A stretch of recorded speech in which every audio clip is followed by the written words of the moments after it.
لالچی بادشاہ کی بے بسی۔ انگلینڈ میں ایک بادشاہ حکومت کرتا تھا۔ اس کا نام میڈاس تھا۔ اس کے پاس دولت کی کمی نہیں تھی۔ وہ سونے کی بنی ہوئی چیزوں کو بہت پسند کرتا اور ہر وقت اس فکر میں رہتا کہ اس کے پاس سونے کی بنی ہوئی بہت سی چیزیں ہوں۔ اپنے اس شوق میں اپنی رعایا کو بھول گیا تھا۔ اپنے ملک کے لوگوں کی بھلائی کے لیے وہ کوئی کام نہیں کرتا تھا، اس لیے اس کے ملک کے لوگ بہت غریب تھے۔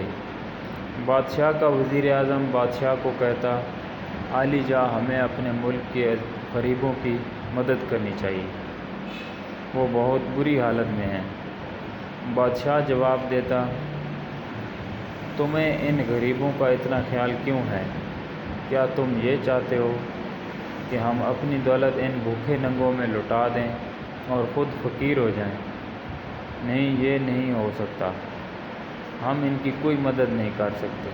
یہ کہہ کر وہ اپنے محل کے کمرے میں چلا جاتا اور اپنے پاس جمع کیے ہوئے سونے کے سکے گننے لگتا۔ وہ جتنا زیادہ سونے کے سکے گنتا، اسے اتنا ہی مزہ آتا۔ بادشاہ میڈاس کی ایک بڑی ہی پیاری لڑکی تھی جس کا نام میری گولڈ تھا۔ میری گولڈ بہت خوبصورت تھی، اسے پھول بہت پسند تھے اور جب بھی موقع ملتا وہ باغ میں جا کر پھول جمع کرتی تھی۔ جب بھی میری گولڈ کی سالگرہ ہوتی تو بادشاہ اسے سونے کے بنے ہوئے تحفے دیتا۔ ایک دن جب اس کا وزیر اسے غریبوں کی مدد کرنے کو کہہ رہا تھا، بادشاہ غصے ہو کر بولا، تم کو نہیں معلوم کہ میں دنیا کا امیر ترین بادشاہ بننا چاہتا ہوں اور تم ہو کہ میری دولت کم کرنے کا سوچتے رہتے ہو؟ بادشاہ نے وزیر سے کہا، میں چاہتا ہوں کہ میں جس چیز کو چھوں تو وہ سونے کی ہو جائے۔ وزیر نے کہا، یہ تو بہت ہی خطرناک سوچ ہے، اس سے بہت نقصان ہو سکتا ہے۔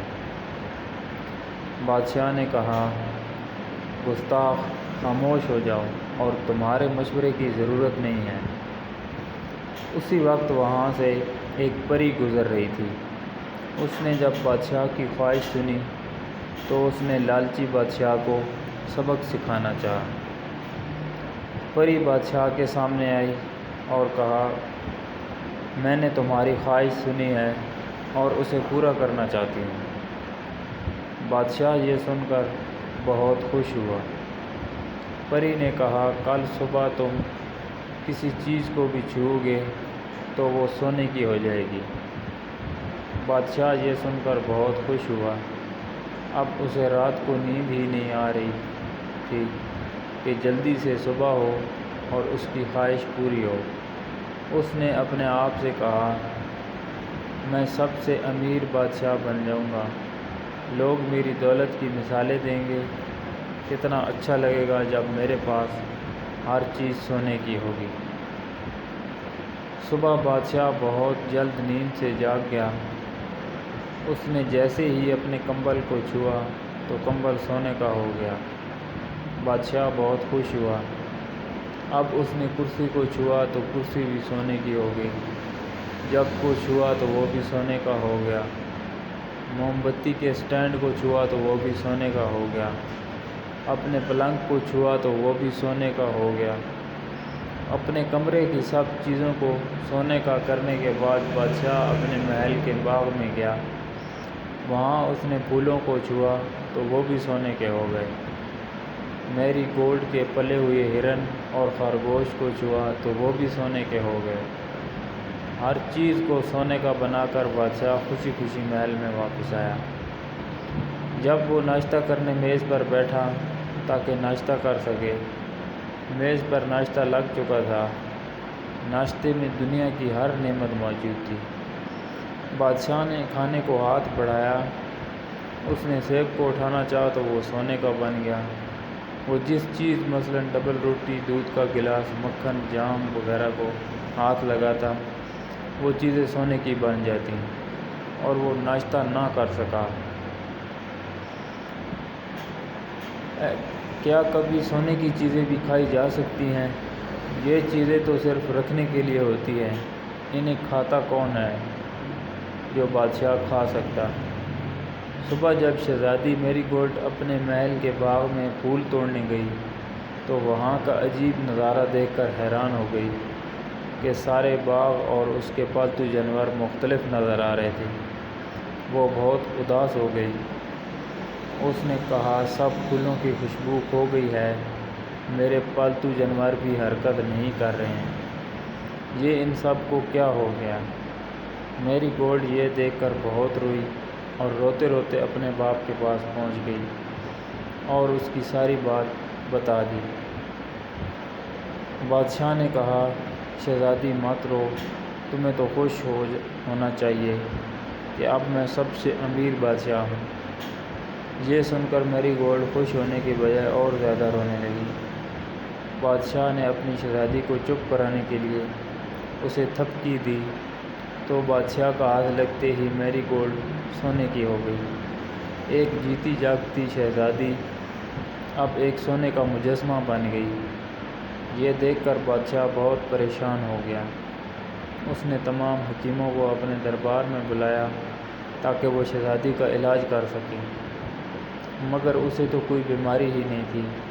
تمام حکیموں نے بڑی کوشش کی کہ شہزادی کو واپس اصل حالت میں لا سکیں، مگر وہ ناکام رہے۔ اب تو بادشاہ غمگین ہو گیا۔ اس کی جیتی جاگتی شہزادی اب ایک سونے کا مجسمہ تھی اور وہ اس کے لیے کچھ نہیں کر سکتا تھا۔ بادشاہ نے اپنی اداسی کو دور کرنے کے لیے شہر کا دورہ کیا۔ دوپہر کے کھانے کا وقت ہو گیا تھا اور غریب سے غریب انسان بھی کھانا کھا رہا تھا، مگر بادشاہ بھوکا تھا۔ اس نے صبح سے کچھ نہیں کھایا تھا اور اب لوگوں کو کھاتا دیکھ کر اس کو بھی بھوک لگی، لیکن وہ کھانے کو چھوتے ہوئے ڈرتا تھا۔ اسے ڈر تھا کہ جیسے ہی اس نے کھانے کی کسی چیز کو چھوا تو وہ سونے کی ہو جائے گی۔ بادشاہ نے یہ بھی دیکھا کہ محل سے باہر بہت سے بچے کھیل کود رہے تھے۔ یہ دیکھ کر وہ اداس ہو گیا کہ اب اس کی بیٹی کبھی کھیل نہیں سکتی۔ بادشاہ اس لمحے کو کوس رہا تھا جب اس نے یہ خواہش کی تھی کہ اس کے چھونے سے ہر چیز سونے کی ہو جائے۔ اس نے کہا، کاش میں یہ خواہش نہ کرتا تو آج مجھے یہ دن نہ دیکھنا پڑتا۔ شہزادی بھی ٹھیک ہوتی اور میں بھی پہلے کی طرح سکون اور آرام سے ہوتا۔ اس طرح پچھتاتا ہوا وہ محل واپس آ گیا۔ اچانک اس کے سامنے وہی پری آ گئی۔ پری نے بادشاہ سے پوچھا، تم اداس کیوں ہو؟ بادشاہ، کیا اب تم سب سے بڑے امیر بادشاہ نہیں ہو؟ بادشاہ نے کہا، اچھی پری، اب میں سب سے امیر بادشاہ ہوں، لیکن اتنا سونا بھی مجھے خوش نہیں کر سکا۔ اچھی پری، مہربانی کر کے میری مدد کریں۔ یہ سن کر پری جان گئی کہ اب بادشاہ کبھی لالچ نہیں کرے گا۔ پری نے بادشاہ کو پانی سے بھرا ہوا جگ دیا اور کہا، اس جگ کا پانی ہر اس چیز پر چھڑک دو جس کو تم نے چھوا ہے۔ بادشاہ جگ لے کر پہلے باغ کی طرف بھاگا۔ جب اس نے پھولوں پر جگ کا پانی چھڑکا تو وہ پہلے کی طرح تازہ اور خوشبودار ہو گئے۔ یہ دیکھ کر بادشاہ بہت خوش ہوا۔ اس نے شہزادی کے پالتو جانوروں پر پانی چھڑک دیا تو وہ بھی دوڑنے بھاگنے لگے۔ پھر وہ شہزادی کی طرف بھاگا اور شہزادی پر پانی چھڑکا تو میری گولڈ دوبارہ جیتی جاگتی انسان بن گئی۔ اب تو بادشاہ خوشی سے دیوانہ ہو گیا۔ اس دن کے بعد بادشاہ نے لالچ سے توبہ کی اور اپنے ملک کی رعایا کے لیے بھلائی کام شروع کیے۔ اس نے غریبوں کی مدد کرنی اور ان کے لیے اچھے اچھے منصوبے تیار کیے۔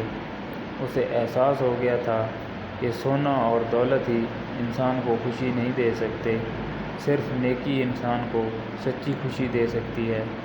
اب وہ غریبوں کا ہمدرد اور نیک بادشاہ بن گیا تھا، اس لیے اس کے ملک کے لوگ اس کو اب بہت پسند کرنے لگے تھے اور وہ خوشی خوشی اپنے ملک پر حکومت کرنے لگا۔